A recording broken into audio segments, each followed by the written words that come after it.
আলাইকুম। আশা করি যে যেখানে আছেন সুস্থ আছেন, সবল আছেন। আমিও আল্লাহর রহমতে সুস্থ আছি আপনাদের দোয়ায়।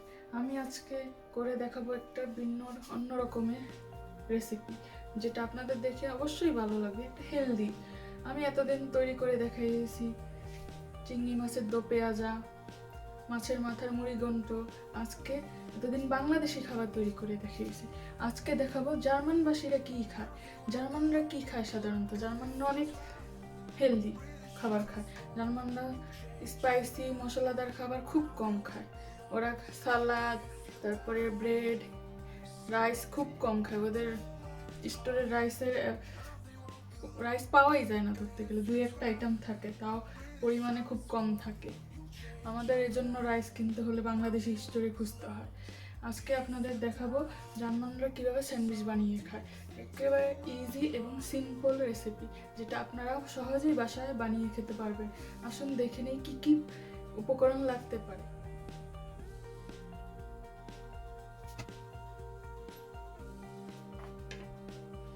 দেখে নিই আমার কি কি লাগবে। এখানে আছে সালামি, এটা চিকেন সালামি, এটা আমি হালাল দোকান থেকে কিনেছি, হালাল। এটা হচ্ছে চাইনিজ ক্যাবেজ, এটা ক্যাপসিকাম, এই যে অনিয়ন, আর এই টমেটো। সাথে লাগবে আমার লবণ, গোলমরিচ আর মায়োনিজ। মায়োনিজ ছাড়া তো স্যান্ডউইচ হয়ই না, এটা তো দিতেই হবে। আর এটা হচ্ছে জালাপিনো, যারা একটু জাল পছন্দ করে, একটু জাল টক সোর পছন্দ করে, তাদের জন্য এটা। আর যারা একবারেই জাল খায় না, তারা এটা না দিলেও চলবে। শুন, প্রথমে আমি ডিমটাকে একটু কেটে নিই। এখন বলতে পারেন আমি সিদ্ধ ডিম দিচ্ছি কেন? কারণ জার্মানিরা সিদ্ধ ডিমই খায়। ওরা যেমন আমরা ভাজা ডিম পোস্ট করে, তারপরে অমলেট করে আমরা স্যান্ডউইচ বানিয়ে খাই, কিন্তু এখানে এরা সিদ্ধ ডিম খায়, যাতে হেলদি থাকে, তেল কম লাগে।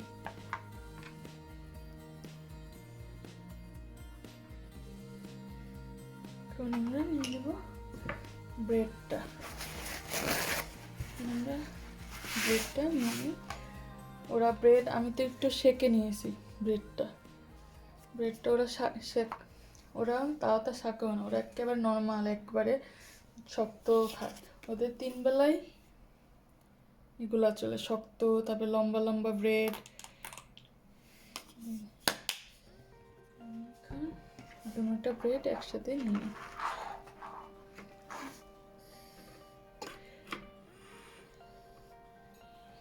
এটা এভাবে দিয়ে দিই।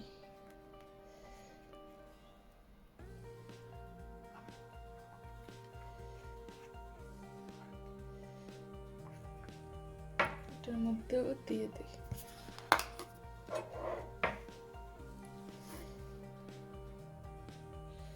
এই মায়োনিজটা আমরা হালাল দোকান থেকে কিনেছি। এই নর্মাল স্টোর থেকে কিনতে একটু ভয়ই লাগে।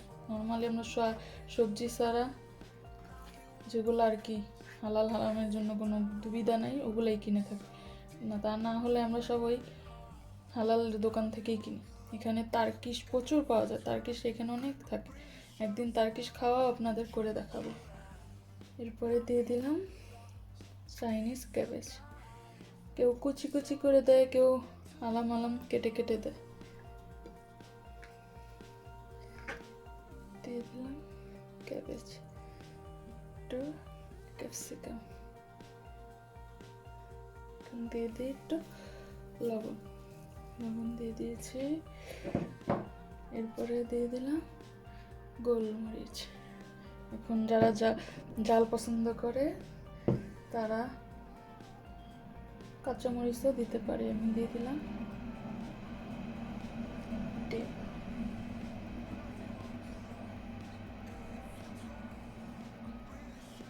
ডিম দিয়ে দিলাম। ডিমের একটু লবণ দিয়ে দিই, যাতে ডিমটা খেতে একটু টেস্টি লাগে। গোলমরিচ। এখন দিয়ে দিব অনিয়ন। এই বেশি দিলে অনেকে পেঁয়াজ খেতে পারে না, তাদের জন্য, তারা না দিলেও পারবেন। আমি পেঁয়াজ পছন্দ করি, তাই পেঁয়াজ দিচ্ছি। দিয়ে দিই জালাপিনো।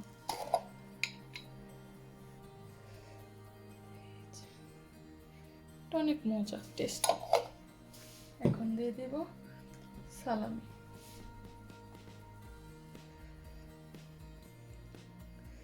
সালামিটা দিয়ে এটা বন্ধ করে দিই। যেহেতু এটা হেলদি রেসিপি, আমি চিজ দিলাম না। অনেকে এটার সাথে চিজ দিয়েও খেতে পারবেন, তো এটাও মজা। চিজ দিলে এটা একটু আপনাদের ওভেনে একটু বেক করতে হবে, ওভেনে একটু গরম করে নিলে চিজটা মেল্ট হয়ে আসবে, তখন এটা খেতে আরও অনেক মজা লাগবে। যে আমাদের তৈরি হয়ে গেল হেলদি স্যান্ডউইচ। এটা যারা ডায়েট করে তারা 100% খেতে পারবেন। এটার মধ্যে কোনো ক্যালোরি নাই, শুধু সিদ্ধ ডিম আর ব্রেড, আর কোনো নেই। সস আছে শুধু মায়োনিজ, আর কিছু নেই, টমেটো। এগুলো আপনারা ব্রেকফাস্টে, তারপরে সন্ধ্যার নাস্তাও খেতে পারবেন। যারা কড়া ডায়েট করে তারা খেতে পারবেন। যারা কিটো ডায়েট করে তাদের জন্য তো ব্রেড আছে, তাই তারা খেতে পারবেন না। যাদের প্রেশার আছে তারা এটা সকালে খেতে পারবেন। এটা সবার জন্য প্রযোজ্য। জার্মানিটা সাধারণত এটা সকালে খেয়ে থাকে। যারা অফিসে যায় তারা অনেক স্টোর থেকে এটা কিনে খায়। এটা বেশিরভাগ স্টোরেই পাওয়া যায়। আশা করি আপনাদের আমার এই স্যান্ডউইচটি অনেক পছন্দ হয়েছে। যদি আমার স্যান্ডউইচটি বানানো পছন্দ হয়ে থাকে তাহলে আমাকে একটা লাইক দিয়ে দিবেন, আমার চ্যানেলটি সাবস্ক্রাইব করে দিবেন, সাথে থাকা বেল আইকনটি অন করে দিবেন, যাতে আমি কোনো ভিডিও ছাড়লে আপনাদের সাথে সাথে পৌঁছে যায়। আশা করি আপনাদের আমার ভিডিওটি আজকে পছন্দ হয়েছে। Bye bye.